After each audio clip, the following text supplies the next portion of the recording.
नमस्कार. परखड मतमध्ये आपलं स्वागत. आज महाराष्ट्र शासनातर्फे सर्वोच्च न्यायालयामध्ये काही अर्ज सादर करण्यात आला. त्याच्याविषयीचं स्क्रीनशॉट्स सोशल मीडियावर व्हायरल झाले.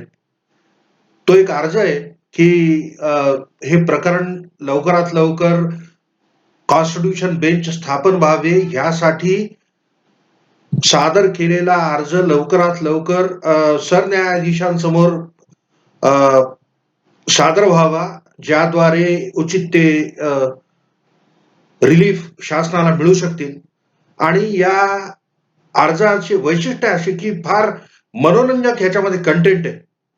म्हणजे सरकारला काय करायचंय आणि कोणाला या अर्जामध्ये काय लिहिलेलं आहे, हे का दाखवावसं वाटलं अ, जनसामान्यांना, हा एक कुतूहलाचा विषय आहे.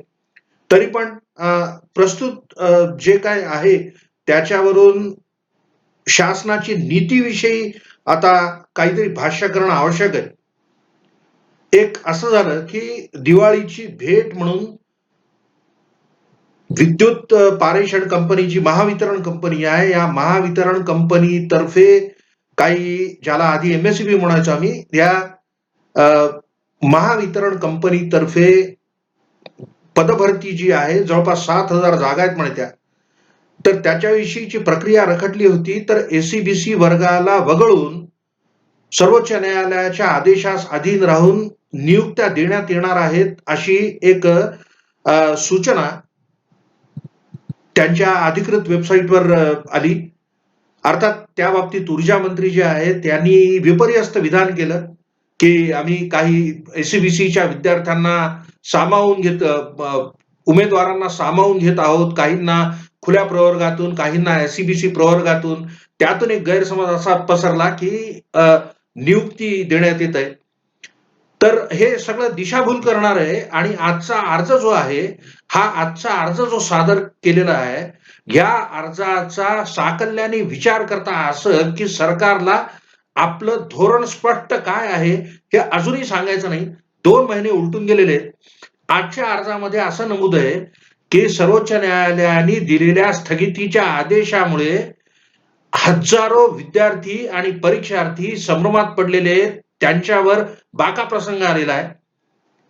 सर्वोच्च न्यायालयाच्या आदेशांनी पदभरती आणि प्रवेश प्रक्रिया यांना बाधा आलेली आहे आणि त्यावर विचार व्हावा. सरकारच्या आदेशाचा, सरकारचा आदेश काय आहे, तर या स्थगितीचा जो आदेश आहे तो रद्द व्हावा. त्या अर्जाला काय नंबर दिलेला आहे, त्याच्यामध्ये असं एक उल्लेख आहे या अर्जामध्ये आज व्हायरल झालेल्या, की 27 तारखेला सुनावणीसाठी प्रकरण आलेले असताना 4 आठवड्याची मुदत मागून घेतली शासनातर्फे आणि कोर्टाने असे काही तोंडी सूचना दिली, की शासनाने योग्य ती तरतूद करण्यासाठी म्हणून कॉन्स्टिट्यूशनचं बेंच बसावा, असा अर्ज करावा. हे काय झालं, काय नाही, त्या दिवशी कोर्टामध्ये ती बाब अलहिदा. पण सगळं काही इतरांवर ढकलायचं, हे जी शासनाची नीती आहे, म्हणजे सर्वोच्च न्यायालयाला ॲट्रिब्यूट करणार हे आता, की महाराष्ट्रामध्ये प्रवेश प्रक्रिया रखडलेली आहे. महाराष्ट्रामध्ये पदभरती रखडलेली आहे. हजारो तरुण व विद्यार्थ्यांचं भवितव्य त्याच्यामुळं बाधित झालेलं आहे. सर्वोच्च न्यायालयाने एक आदेश दिला. त्या आदेशाचा परिणाम काय होतो, काय न होतो ह्याचा, आणि तसं बघायला गेलं तर न्यायालयाचा काहीही संबंध नाही.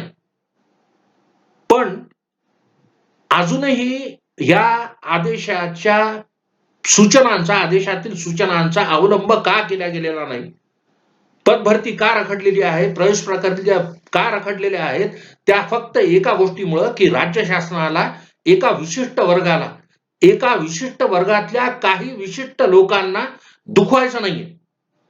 आणि हे पुन्हा एकदा सांगतो, हे तिघाडी सरकारचा बिघाड आहे, की राज्य सरकार सर्वसमावेशक असावं इथपर्यंत ठीक आहे.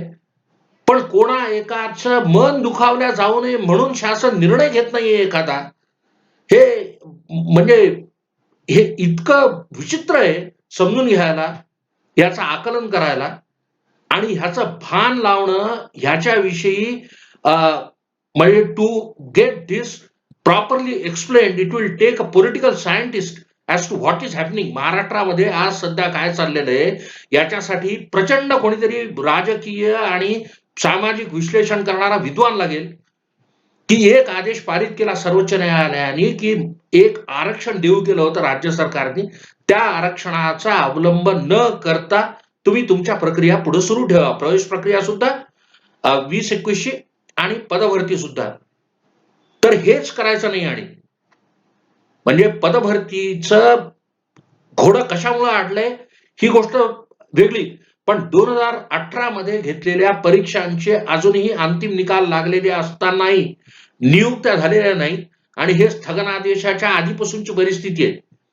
स्थगनादेश आला सप्टेंबरमध्ये. काही परीक्षांचे अंतिम निवड याद्या जूनमध्ये प्रसिद्ध झाल्या होत्या.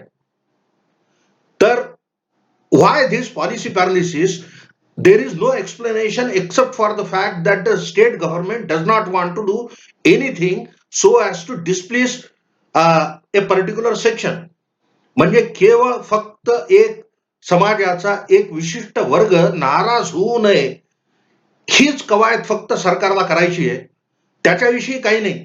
पण समाजाचा दुसरा एक फार मोठा वर्ग या सरकारी धोरणामुळे प्रभावित होतोय, याच्याकडे सोयीस्करपणे दुर्लक्ष केलं जात आहे. आणि त्या वर्गाला आवाज नाहीये. त्या वर्गामध्ये उद्या मराठा वर्गातले याने बाधित झालेले तरुण सुद्धा सामील होतील. आणि कदाचित याचीच वाट बघतंय सरकार. म्हणजे माहित नाही की वाट कशी बघणं चाललंय. सरकारला जर असं वाटत असेल की हा स्थगनादेश रद्द होतो, तर सरकारी मंत्री घोषणा का करतात की स्थगनादेश आहे असं समजून आम्ही इतर काही तरतुदी करू. जसे वैद्यकीय प्रवेशांमध्ये खाजगी संस्थांमध्ये जर काही विद्यार्थ्यांनी प्रवेश घेतला, मराठा आरक्षणाला मिळालेल्या स्थगितीमुळे काही विद्यार्थ्यांना जर खाजगी विद्यालयांमध्ये महाविद्यालयांमध्ये प्रवेश घ्यावा लागला, तर त्यांच्या शैक्षणिक शुल्कातली आणि सरकारी शैक्षणिक शुल्कातल्या फरकाची रक्कम प्रतिपूर्ती म्हणून देऊ, अशा अर्थाचं काहीतरी एक विधान जे संबंधित मंत्री आहेत श्री अमित देशमुख यांनी असं आश्वासन दिलं. प्रतिपूर्ती मागच्या वर्षीची यायची राहिली आहे. म्हणजे मराठा आरक्षण गैरलागू असताना आरक्षण देऊ करून ज्या विद्यार्थ्यांचं नुकसान झालं 2019 मध्ये पोस्ट ग्रॅज्युएटच्या आणि ग्रॅज्युएशनच्या, ज्या खुल्या प्रवर्गातल्या विद्यार्थ्यांना खाजगी वैद्यकीय महाविद्यालयात प्रवेश घ्यावा लागला, त्यांची प्रतिपूर्ती सुद्धा शासनाने जाहीर केली होती. त्यासाठीचं 32 कोटी रुपयाचं पॅकेट, हे जे पॅकेज जाहीर झालेलं आहे त्याचा अंमल अजून झाला नाही. आणि हे घोषणा करत सुटले अजून नवीन मंत्री की आम्ही असं प्रतिपूर्ती करू. म्हणजे त्या वैद्यकीय महाविद्यालयातील प्रवेशापुरतं तरी शासनाने हे स्वीकारलं होतं की आरक्षणाला स्थगिती जी मिळालेली आहे ती उठणार नाही, तशी ती उठली नाही. आणि वैद्यकीय महाविद्यालयांमध्ये प्रवेश प्रक्रिया MBBS ची सुरू झालेली आहे. आता त्या प्रवेश प्रक्रियेमध्ये मराठा विद्यार्थ्यांनी, काही तरुणांनी आम्हाला EWS चा लाभ घेऊ द्या अशा अर्थाची याचिका सादर केली. त्यावर हायकोर्टाने सरकारला असं सांगितलं की तुम्ही शपथपत्रावर सांगा की तुम्ही EWS आरक्षणाचा लाभ तुम्ही मराठा विद्यार्थ्यांना देणार आहात की नाही. सरकार हे उत्तर देऊ शकलेलं नाही. सरकारने अजूनही EWS चा अंमल मराठा विद्यार्थ्यांना होईल का, त्यांना तो फायदा मिळू शकेल का, याच्याविषयी धोरण स्पष्ट केले नाही. जरी मंत्रिमंडळाच्या आरक्षणाच्या स्थगितीनंतरच्या मंत्रिमंडळाच्या पहिल्या बैठकीमध्ये मराठा समाजातील तरुण व विद्यार्थ्यांच्या हितासाठी घेण्यात आलेल्या निर्णयांमध्ये एक निर्णय असा होता की मराठा विद्यार्थ्यांचा समावेश EWS मध्ये करू. पण हा जो घेतलेला निर्णय होता याची अंमलबजावणी जेव्हा त्या एकंदरीत निर्णयांचं विषयी लेखी जेव्हा बाहेर आलं, in the form of stated policy, not only that decision which had been taken in the cabinet, म्हणजे मंत्रिमंडळाच्या बैठकीत घेतलेला निर्णय आणि प्रत्यक्षात अंमलात आलेली दुरुस्ती याच्यामध्ये तफावत आहे. तर या तफावतीमध्ये मराठा विद्यार्थ्यांना देण्यात आलेले EWS चं आरक्षण हे गळालं. आता सुद्धा घोळ आहे. अजूनही परिस्थिती स्पष्ट नाहीये. की प्रवेश प्रक्रिया कधी सुरू होणार. मध्येच एक बातमी आली की 20 तारखेपासून प्रवेश प्रक्रिया सुरू होणार आहे. 20 तारखेला काय होणार आहे कोणाला माहिती, पण 20 तारखेपासून प्रवेश प्रक्रिया सुरू होणार. आणि मग त्या ऊर्जा मंत्र्यांनी केलेलं विधान आलं की आम्ही एसीबीसीच्या उमेदवारांना समाविष्ट करून घेतलंय. लगेच एक तिकडं त्या साईटवर एक सूचना आली की एसीबीसी प्रवर्ग सोडून इतर काही लोकांना आम्ही इतर जे सर्व लोक आहेत त्यांना नियुक्त्या देऊ. इकडं औरंगाबाद खंडपीठाने तलाठ्यांच्या भरतीमध्ये एक आदेश असा पारित केला की मराठा उमेदवारांना सोडून इतर लोकांची तलाठी पदासाठीच्या नियुक्त्या देण्यात याव्यात. म्हणजे न्यायालयाचे आदेश आहेत आता की मराठा आरक्षणाचा अवलंब न करता नियुक्त्या द्याव्यात. न्यायालयाने ईडब्ल्यूएसची सुविधा पात्र विद्यार्थ्यांना जर त्यांनी एसीबीसीचा लाभ घेणार नाहीत असं सांगितलं किंवा लाभ न मिळेल या अंडरस्टँडिंगवर ईडब्ल्यूएसचं आरक्षण सरकारने त्यांना द्यावं असा आदेश केलाय. हे 2 आदेश आहेत न्यायालयाचे, उच्च न्यायालयाचे आदेश बांधलेले सरकारवर. हे 2 वेगवेगळ्या अर्जांवरचे आदेश आणि ह्याच्यानंतर महावितरण कंपनीने जाहीर केलेली सूचना की आम्ही एसीबीसी सोडून इतर लोकांना नियुक्त्या देऊ. हे एकीकडं आणि शासनाचं धोरण एकीकडं आणि शासन कोर्टात काय सांगतंय की कोर्टाने दिलेल्या आदेशामुळे हे कोर्टाने दिलेल्या आदेशाने काही झालेलं नाही. तुम्हाला अंमल करायचा नाहीये त्या आदेशावर म्हणून प्रवेश प्रक्रिया रखडल्या. कोर्टाने काय प्रवेश प्रक्रिया थांबवा म्हणून सांगितलं? कोर्टाने काय पदभरती करू नका म्हणून सांगितलं? कोर्टाने 2 आदेश स्पष्ट दिलेले आहेत. स्वयंस्पष्ट आदेश 1 2020-21 ची प्रवेश प्रक्रिया मराठा आरक्षणाचा अंमल न करता द्यावी. इथून पुढे कुठलीही नियुक्ती मराठा आरक्षण नाहीये असं समजून देण्यात याव्यात. म्हणजे on both the counts in jobs as well आणि education the court is specific and clear की काय व्हावं आणि ते करायचं नाहीये शासनाला, म्हणून हे सगळे घोळ करणं चालू आहे. आजच्या अर्जामध्ये 28 तारखेला केलेल्या अर्जाचा उल्लेख आहे. 28 तारखेला का अर्ज केला की 27 तारखेला कोर्टाने खूप सुनावलं होतं. 27 तारखेपासून म्हणजे 9 सप्टेंबर पासून 27 ऑक्टोबर पर्यंत कुठलेही पावलं उचलले नाहीत. हे आजच्या आदेशावरून आजच्या अर्जावरून स्पष्ट होत आहे. म्हणजे शासन म्हणून कोर्टाच्या आदेशाचा मान करणं, कोर्टाचा आदेशाचा आम्ही स्वीकार केलाय आणि त्या अनुषंगाने आम्ही आता ही पावले उचलत आहोत असं धोरण ठेवणं वेगळी गोष्ट. त्याचा अवलंब न करणं कदाचित धिस माईट आजचा जो अर्ज आहे तो अर्थात याच्याविषयी कायद्याचे तज्ञ जे म्हणजे कॉन्स्टिट्यूशन कोर्टमध्ये जे प्रॅक्टिस करणारे आहेत लोक they will tell whether the contents of the application today amount to contempt. आजच्या अर्जातलं काही विधानं जे आहेत ते अवमाननेच्या कक्षेत येऊ शकतात. म्हणजे कोर्टाला हे सांगणं की तुमच्यामुळं काहीतरी एक परिस्थिती उद्भवलेली आहे, हीच एक अवमानना आहे. अहो, परिस्थिती कोर्टाच्या आदेशाने नाही उद्भवली. तुम्हाला कोर्टाच्या आदेशाचा अंमल करायचा नाहीये म्हणून परिस्थिती उद्भवलेली आहे. 12% विद्यार्थ्यांसाठी आणि 13% उमेदवारांसाठी तुम्ही प्रवेश प्रक्रिया आणि पदभरतीची प्रक्रिया रोखून ठेवलेली आहे. त्याला पूर्णपणे अवरोध जो आहे तो शासकीय धोरणाचा आहे.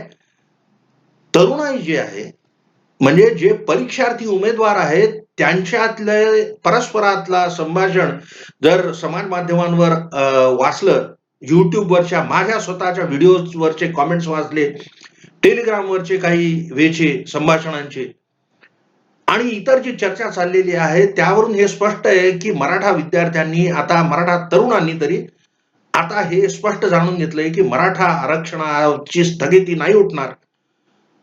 कॉन्स्टिट्यूशन बेंच बसायला संवैधानिक पीठ स्थापन होऊन त्याने कुठला निर्णय द्यायला कदाचित वर्षानुवर्ष लागतील आणि प्राप्त परिस्थितीमध्ये लवकरात लवकर त्यांच्या करिअरविषयी काहीतरी व्हावं ही सगळ्यांची इच्छा आहे. आणि सरकार हे अडेल धोरण ठेवून तरुणाईच्या स्वप्नांचा भंग करतेय. सर्वच विद्यार्थी सर्वच तरुण मग ते कुठल्याही जातीचे असणार, कुठल्याही प्रवर्गाचे असणार, त्यांना आता अडथळा खोळंबा आता नको. त्यांना प्रतिरोध नको. आयुष्य चालत असतं. यामध्ये काही चांगलं, काही वाईट होत असतं. काही लोकांचं नुकसान होणार आहे हे गृहीत आहे. कुठल्याही आदेशाने नुकसान होणार आहे. काही लोकांचं नुकसान सगळ्यांनाच न्याय ही आदर्श संकल्पना जरी असली, तसा आदर्श प्रत्यक्षात येत नसतो. कुठल्या इतक्या मोठ्या प्रमाणावर ज्या एका आदेशाने परिणाम होणार आहेत, तर सर्वांचाच विचार करणंच अशक्य आहे. आणि हेही एक, की आरक्षणाला स्थगिती मिळालेली आहे. ती स्थगिती उठून आता जर अंतिम निर्णय येण्याच्या आधी काही लोकांना तुम्ही मराठा आरक्षणावर पदभरती केली किंवा काही लोकांना ॲडमिशन्स दिल्या आणि उद्या मराठा आरक्षण रद्द झालं, तर त्या विद्यार्थ्याचं, त्या तरुणांचं, त्या उमेदवारांचं काय करायचं? तर न्यायालयाने दिलेला जो निर्णय आहे, तो साकल्याने दिलेला आहे. त्याचा स्वीकार व्हावा, त्याच्यावर अंमल व्हावा, हे सर्वांसाठी इष्ट आहे. या व्हिडिओद्वारे मी विद्यार्थ्यांचे पालक, उमेदवार आणि संबंधित जे कोण आहेत, त्या सर्वांना असं आवाहन करतो, की यांनी सर्व परिस्थिती समजून घ्यावी. सरकारला धोरण लकवा आहे. सरकार काही निर्णय नाही घेऊ शकत आहे. आज सर्वांनी मिळून सरकारला पाठबळ दिलं पाहिजे. दुर्दैवाने ही परिस्थिती आहे, की सरकारला धोरण कुठलं आपलं चालवायचंय हेच कळत नाहीये. तर त्या दृष्टीने दबाव गट जे कुठले आहेत, त्या दबाव गटांना न्यूट्रलाइज करून आज सकारात्मक विचार करून पुढचं पावलं सरकारला उचलता यावी, यासाठी सर्वांनी प्रयत्न करावेत. मी श्रीरंग चौधरी, परखड मत. धन्यवाद, आपण हे ऐकून घेतलं. I thank you very much.